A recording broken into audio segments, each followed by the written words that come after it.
Bonjour, nous allons aujourd'hui vous présenter le projet de l'association Réciprocité relative à la mise en place d'une complémentaire santé pour les habitants du territoire l'Île-sur-Tarn et environ.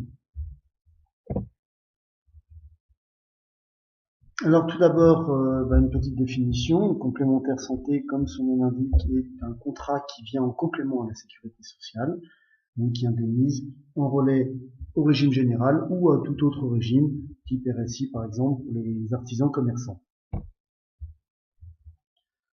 Un contrat frais de santé peut être souscrit auprès de trois types d'organismes, soit une mutuelle, auquel cas c'est un organisme qui est régi par le code de la mutualité, avec une assemblée générale souveraine, selon le principe un adhérent est égal à une voix, ou bien une institution de prévoyance qui elle est régie par le code de la sécurité sociale, avec une représentation paritaire, pour moitié des représentants des employeurs, pour moitié des représentants des salariés. On est typiquement dans le même mode de fonctionnement que la sécurité sociale.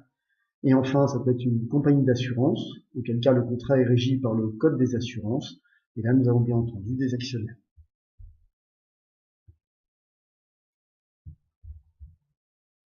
Ce contrat peut être souscrit par l'adhérent directement. On parle alors de contrat individuel. On est dans une relation directe entre l'adhérent et l'organisme porteur de risque. Ou bien un contrat collectif, c'est-à-dire que le contrat est souscrit par une entreprise, une association. Ça peut être aussi, par exemple, un contrat collectif facultatif comme le contrat des fonctionnaires. Donc on est dans ce cas-là dans un contrat qu'on appelle collectif, avec une entité, une personne morale qui souscrit pour le compte d'adhérents.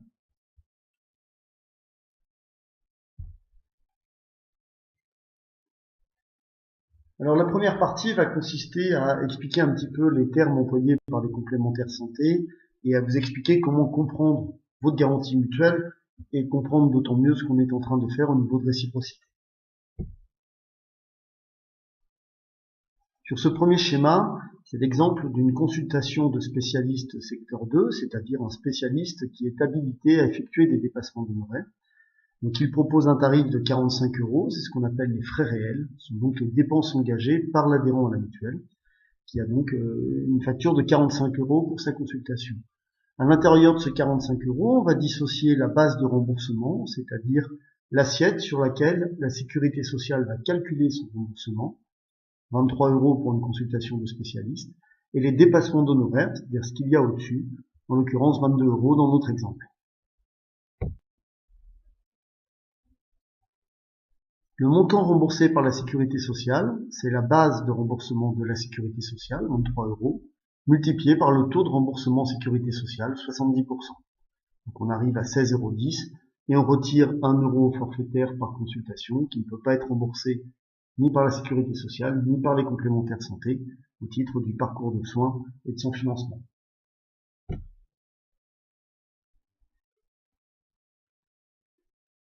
Le ticket modérateur, c'est la différence entre la base de remboursement sécurité sociale, 23, et le montant remboursé, donc dans notre exemple, 6,90 €. Le reste à charge, c'est le montant qui reste à financer par l'adhérent après intervention de la sécurité sociale et le cas échéant de la complémentaire santé. Donc en l'absence de complémentaire santé dans notre exemple, le reste à charge pour l'adhérent est de 28,90 € en plus du 1 € forfaitaire. La complémentaire santé va pouvoir prendre en charge le ticket modérateur, auquel cas l'adhérent devra financer les 22 € de dépassement d'honoraires, ou bien la complémentaire santé peut prendre en charge le ticket modérateur plus tout ou partie des dépassements d'honoraires.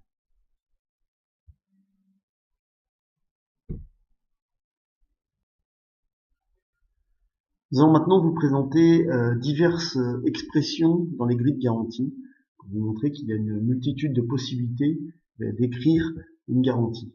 On prend l'exemple cette fois-ci d'une couronne dont le tarif est fonction du tarif pratiqué par le dentiste et pour lequel il y a une base de remboursement sécurité sociale de 107,50 €, remboursé à 70% par la sécurité sociale, c'est-à-dire 75,25 €, et un ticket modérateur de 32,25 €.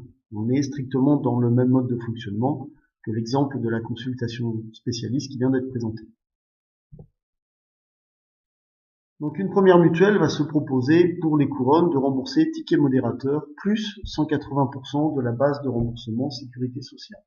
Donc le remboursement de la mutuelle sera de 32,25 € plus 1,8 fois 107,50, c'est-à-dire 193,50, et donc au total 225,75 € remboursés pour une couronne par cette première mutuelle.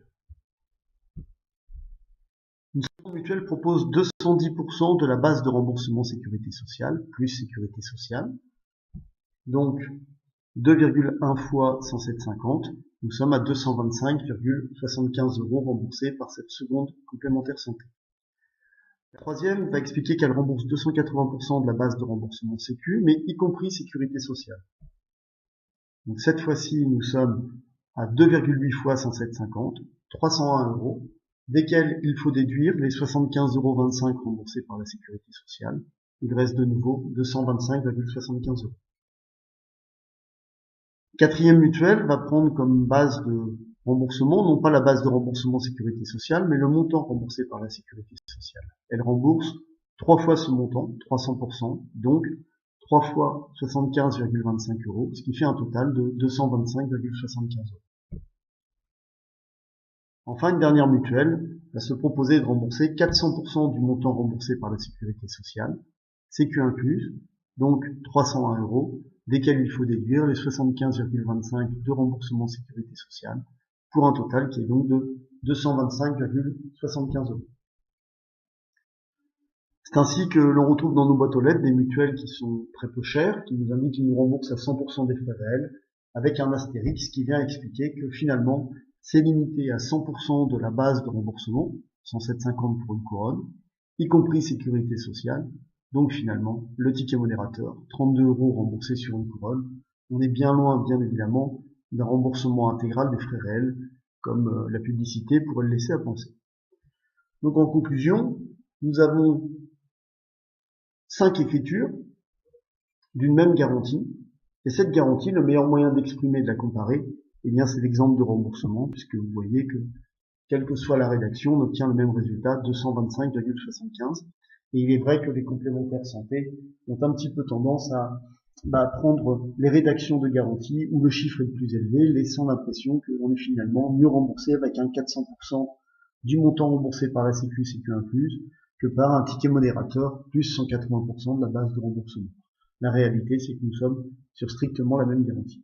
Donc les exemples de remboursement sont toujours plus parlants, et quand nous en serons à la phase d'explication de notre proposition frais de santé, nous passerons par ce biais de l'exemple de remboursement pour aider à la comparaison avec vos mutuelles actuelles. Alors, garantie et couverture, on pense que c'est très souvent la même chose. Or, il y a une différence entre la garantie et la couverture mutuelle. Donc, la garantie, c'est le niveau d'indemnisation proposé donc par la complémentaire santé. Sur notre tableau, c'est ce que l'on voit en abscisse, c'est-à-dire qu'on a une mutuelle qui va proposer 130% de la base de remboursement pour rembourser une couronne, et puis on va jusqu'à 530% de la base de remboursement.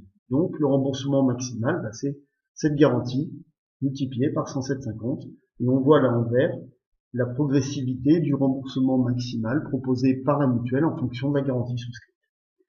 La réalité, bien entendu, c'est que derrière cette garantie, vous allez vous voir proposer un prix. Dans notre exemple, 353 € pour la couronne. Donc c'est le prix proposé par le dentiste. Si votre garantie est inférieure à 330% de la base de remboursement, vous aurez ce qu'on appelle un reste à charge, ici en rouge, c'est-à-dire vous devrez financer en plus du remboursement sécu et du remboursement mutuel. Lorsqu'on arrive à 330% de la base de remboursement, nous avons un taux de couverture intégral à 100%, ça veut dire que je suis remboursé à 100% du prix de la couronne. Et puis si j'ai souscrit une garantie au-delà, eh bien j'ai au mieux cotisé pour rien, et au pire, je peux générer une inflation, c'est-à-dire un risque d'évolution des prix, parce que finalement, puisque je suis remboursé, je peux être amené à payer la même chose un petit peu plus cher. Donc en conclusion sur cette diapositive, la satisfaction de l'adhérent, elle est pas liée à la garantie qu'il souscrit, mais au reste à charge qu'il doit financer après intervention de la mutuelle. Peu importe qu'il soit à 330, 430 ou 530, si cette personne ne met pas un centime sur sa prothèse dentaire en étant à 330, elle n'a aucune nécessité, aucune envie de payer plus cher pour une garantie de plus. Troisième partie, comment se détermine le tarif d'une mutuelle? Alors, le tarif va dépendre tout d'abord du type d'adhésion. C'est sans doute l'élément principal. Donc le type d'adhésion peut être soit collectif, soit individuel. Lorsqu'il est collectif, il peut être collectif et obligatoire. C'est le cas aujourd'hui dans toutes les entreprises depuis le 1er janvier 2016. Collectif et facultatif. Ça peut être le cas d'une association, ça peut être le cas des régimes fonctionnaires. Ou individuel, donc comme je le disais tout à l'heure, on souscrit cette fois-ci directement auprès d'une mutuelle. Le meilleur rapport qualité-prix est toujours le contrat collectif et obligatoire. Pourquoi? Parce qu'il n'y a pas ce qu'on appelle l'anti-sélection. Tout simplement, l'entreprise va souscrire pour, par exemple, ses 50 salariés, strictement la même garantie, strictement le même tarif. Et ce, indépendamment des besoins individuels, en optique ou en dentaire, de ses salariés. Donc, il n'y a pas d'anti-sélection. On ne souscrit pas une complémentaire santé en fonction de son besoin d'utiliser. Donc, le rapport qualité-prix est maximal. Dans un contrat collectif et facultatif, c'est un petit peu le même système. La garantie est la même pour tout le monde, donc on ne choisit pas son niveau de couverture. Mais on peut choisir de rentrer ou non dans le système. Donc il y a bien une anti-sélection, puisque je peux décider de ne pas souscrire ce contrat, parce qu'il ne m'intéresse pas. Donc on a un premier niveau d'anti-sélection. Enfin, les contrats individuels, là, l'anti-sélection est maximale. Si je vous prends un exemple concret, vous allez dans une agence d'une mutuelle, et le conseiller va vous demander si vous avez besoin de 300, 400, 500 euros en optique. Et si vous lui répondez 500 et que vous êtes prêt à cotiser pour 500 euros, c'est que il a une probabilité très importante que vous utilisiez cette garantie, et donc le tarif va être déterminé en conséquence. Sur ces contrats individuels, on va retrouver principalement des retraités, des personnes sans emploi, mais aussi des travailleurs non salariés, commerçants, artisans, chefs d'entreprise. Le deuxième critère qui va influer le tarif d'une mutuelle est l'âge. Donc vous avez ici, sur cette première partie du graphique, les dépenses de la sécurité sociale en fonction de l'âge de l'adhérent. Donc il s'agit là de données réelles d'une société avec 9000 bénéficiaires actifs et retraités. On voit que les dépenses augmentent de manière importante avec l'âge, à la fois pour la sécurité sociale et pour la complémentaire santé, avec une variation qui devient exponentielle, passé 60-65 ans, où là les dépenses de santé augmentent beaucoup plus vite, et plus encore sur les dernières années de vie. Si on s'intéresse à la seule partie complémentaire santé, eh bien les variations vont être différentes d'un poste à l'autre en fonction de l'âge. Si on prend le premier niveau qui concerne les soins courants, c'est-à-dire les consultations de médecins, de spécialistes, les analyses, les radiologies, les soins infirmiers, les kinés, on voit qu'on a une évolution avec l'âge, mais qui reste une évolution mesurée. On n'a pas un haut pic d'évolution, mais une évolution progressive tout au long de la vie sur ces différents postes. Pour le poste pharmacie, le constat est un petit peu différent, avec finalement assez peu de dépenses jusqu'à 50 ans en pharmacie, et puis une évolution beaucoup plus importante avec l'âge, avec le départ en retraite, tout simplement parce que nous avons de plus en plus à ce moment-là de consultations uniques, mais avec des ordonnances renouvelables au niveau des médicaments, donc un volume de médicaments beaucoup plus important.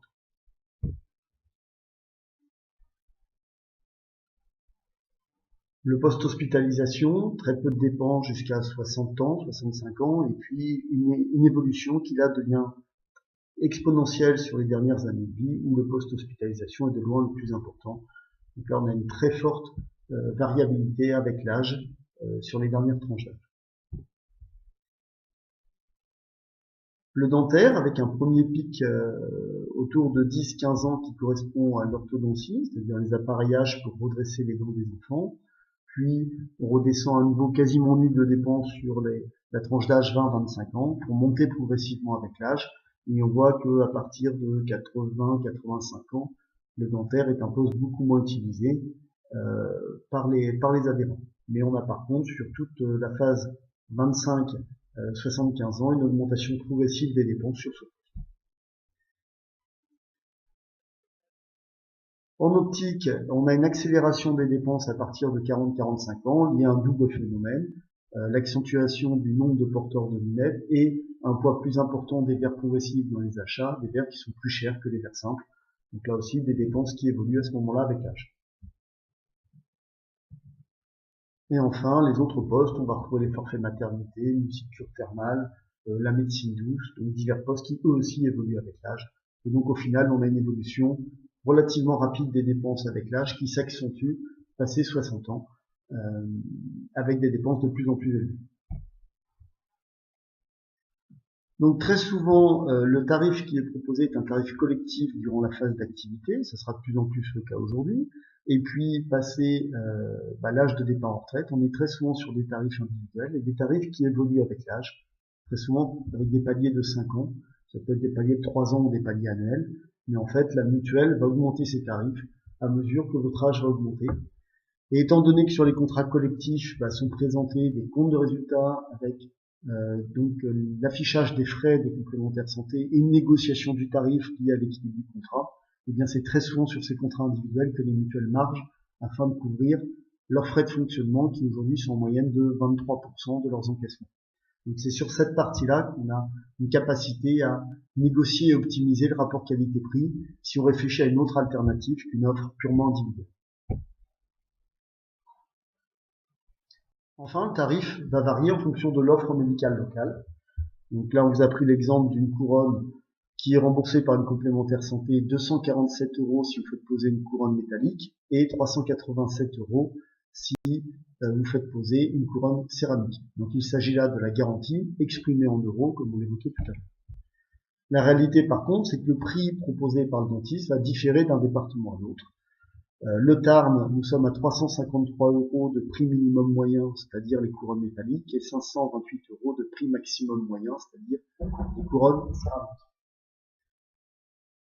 Le Tarn est le troisième département le moins cher en termes de prix dentaire, et on voit que les tarifs évoluent pour la Haute-Garonne, pour le Vaucluse, le Rhône, et on a pris donc l'exemple de Paris, qui est le département le plus cher, où là les prix minimum sont de 472 € et maximum 788.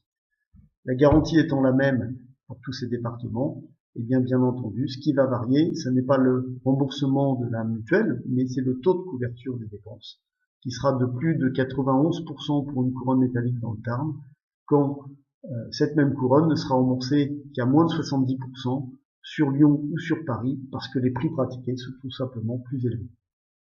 Donc le tarif d'une mutuelle peut dépendre tout simplement de l'adaptation de la garantie au prix proposé par les professionnels de santé. Au-delà de cet indice prix, on a aussi un impact fréquence, c'est-à-dire que si je prends le schéma à droite, la manière dont il faut le lire, et si on commence par Toulouse en bas, c'est que dans plus de 90% de cas, les généralistes et les spécialistes à Toulouse ne prennent pas de dépassement d'honoraires. Quand ils en prennent assez peu, entre une fois et deux fois le tarif sécurité sociale. Si je regarde par contre Paris, il n'y a que 55% des cas où le médecin ne prend pas de dépassement d'honoraires, et quand il en prend, il peut en prendre 2 fois, 3 fois, 4 fois, voire plus de 5 fois le tarif sécurité sociale. On voit à droite d'ailleurs que le niveau de dépassement moyen est de 14,82 € à Paris, quand il est de 1,53 € à Toulouse. Le constat sera encore, l'écart serait encore plus important si on comparait au Tarn, où le poids des généralistes et spécialistes avec dépassement est encore plus faible qu'à Toulouse. Donc dans tous ces cas, la mutuelle va être amenée à rembourser la même chose, par exemple 20% de dépassement d'honoraires, mais dans un cas, à Paris, elle la remboursera beaucoup plus souvent qu'à Toulouse, et donc ça coûtera beaucoup plus cher à la mutuelle en termes de dépenses par rapport à la consultation, le même type de remboursement, surtout. Donc de quoi va dépendre le tarif d'une mutuelle? Il dépend donc des modalités d'adhésion, on l'a dit, cadre collectif ou individuel. Et on a tout intérêt à avoir un contrat collectif pour avoir un meilleur rapport qualité-prix, même si on a un petit peu moins de choix sur le niveau de garantie. Des frais de la marge technique de l'assureur sur un produit donné, donc il va beaucoup plus marger sur des contrats individuels ou sur des contrats TPE, et donc on va pouvoir négocier ces frais dans le cadre d'un contrat collectif, et donc avoir un meilleur rapport qualité-prix entre le service proposé par la complémentaire et le tarif qu'elle propose au niveau de ses frais de gestion. De l'âge et de son appréciation dans le tarif, c'est-à-dire de ne pas considérer uniquement l'âge à un moment donné, mais d'avoir une solidarité entre les générations, certainement pas totale puisqu'elle reviendrait à exclure les plus jeunes de l'accès à la garantie, mais au moins partielle. Et puis de l'offre médicale et de son intégration ou non dans le tarif proposé, c'est-à-dire de considérer des garanties nécessaires et suffisantes à la consommation locale, tout en intégrant bien évidemment l'éventualité d'aller consulter des spécialistes sur Toulouse ou sur Paris si c'est nécessaire, et d'intégrer ça dans la garantie. Donc la complémentaire santé est aujourd'hui un domaine complexe, mais sur lequel les concitoyens ont une capacité d'action. Tout d'abord en inversant le processus de négociation, en jouant collectif, c'est-à-dire en se fédérant pour obtenir des conditions, et non pas en subissant les tarifs proposés par les complémentaires santé. Deuxièmement, en définissant leurs besoins, c'est-à-dire en, là aussi, inversant le processus et ne prenant pas une grille de garantie proposée par un prestataire, mais en déterminant la grille de garantie nécessaire pour être bien remboursé. En étant acteur de leur régime frais de santé, c'est-à-dire en ayant une capacité à suivre l'équilibre des régimes, c'est-à-dire ce à quoi servent leurs cotisations, à payer quel niveau de frais, à rembourser quelles dépenses, et donc quel équilibre derrière et quelle renégociation des tarifs. Et puis en consultant local, c'est-à-dire en créant un cercle vertueux avec les professionnels de santé, donc qui sont largement représentés dans l'association et qui sont aussi partie prenante à l'élaboration de ce contrat, à sa promotion et à cette pérennité, donc un rapport qualité-prix qui soit optimal, et ce sur la durée. Donc l'action de réciprocité a été tout d'abord de travailler à l'élaboration d'une offre en intégrant les professionnels de santé, comme je viens de l'indiquer, dans la conception d'offres. Donc en regardant les tarifs de l'opticien local, en allant discuter avec les dentistes sur les tarifs pratiqués pour adapter des grilles de garantie au constat local et aussi de valoriser les pratiques locales, pratiques qui existent le plus souvent aujourd'hui mais qui ne sont pas forcément valorisées. Donc d'expliquer ce que font les professionnels de santé au niveau local pour la défense de la santé des habitants du territoire. Négocier, optimiser le rapport qualité-prix, c'est-à-dire aller négocier avec différents organismes pour voir qui peut nous proposer les meilleures conditions sur la durée. Et enfin, promouvoir et pérenniser le système avec une approche partenariale, à la fois avec l'organisme qui sera retenu, c'est-à-dire qu'il fasse la promotion de l'offre au niveau du territoire, et puis les professionnels de santé qui peuvent nous accompagner aussi dans la promotion du produit dans lequel ils reconnaîtront une offre de qualité. Puis bien évidemment, l'accompagnement réciprocité, on y reviendra juste après, sur la manière dont on va aider les personnes à comprendre leurs garanties, à les comparer et à prendre la bonne décision.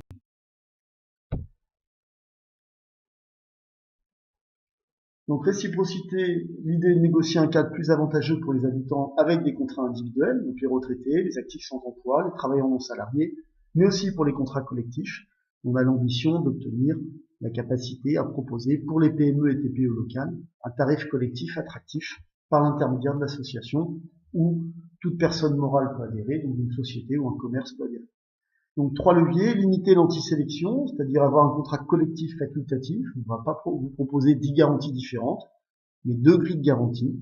Une que l'on appellera supérieure, qui permet un remboursement très important des dépenses locales, et puis une plus intermédiaire, avec un cahier des charges, avec des garanties adaptées à l'offre locale. Donc c'est-à-dire qu'on est parti des prix locaux pour déterminer la grille de garantie. 3 tranches d'âge dans le contrat, moins de 35 ans, 35, 60, plus de 60 ans, et donc plus d'évolution des tarifs au-delà de 60 ans. L'idée étant de créer une solidarité entre les âges, intergénérationnelle, tout en permettant l'accès à toutes les tranches d'âge au système. Et puis les conditions que nous souhaitons négocier, une tarification locale, et non pas une tarification nationale comme c'est parfois proposé par certains organismes, qui serait bien évidemment au détriment d'étarnés qui ont une offre locale assez peu chère en termes de dépenses de santé, une négociation des frais, et puis une analyse et un suivi des résultats techniques, c'est-à-dire une présentation de comptes de résultats annuels qui seront détaillés, analysés et retranscrits par le Conseil d'orientation réciprocité à l'ensemble des adhérents dans le cadre de l'Assemblée générale. Nous souhaitons aussi, à travers l'association réciprocité, accompagner les habitants dans l'obtention d'aides éventuelles, puisque la complémentaire santé telle qu'on vient de vous la présenter est intéressante pour une partie de la population, mais une certaine partie de la population bénéficie d'aides par ailleurs qui seront plus intéressantes que l'offre que nous allons pouvoir présenter. Donc il y a deux types d'aides, la CMU complémentaire ou l'ACS, l'aide à l'acquisition d'une complémentaire santé. Donc le principe général est le même, c'est-à-dire d'avoir une complémentaire santé soit gratuite, dans le cadre de la CMU complémentaire, soit aidée avec un financement de l'État dans le cadre de l'ACS.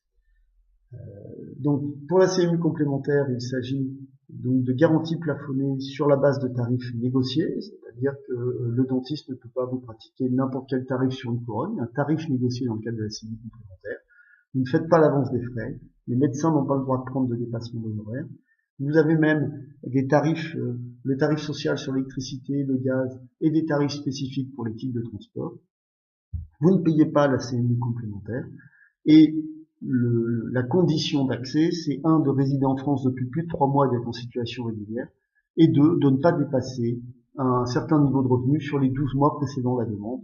Donc le niveau de revenu va de 8 600 € pour une personne à par exemple 21 633 € pour 5 personnes.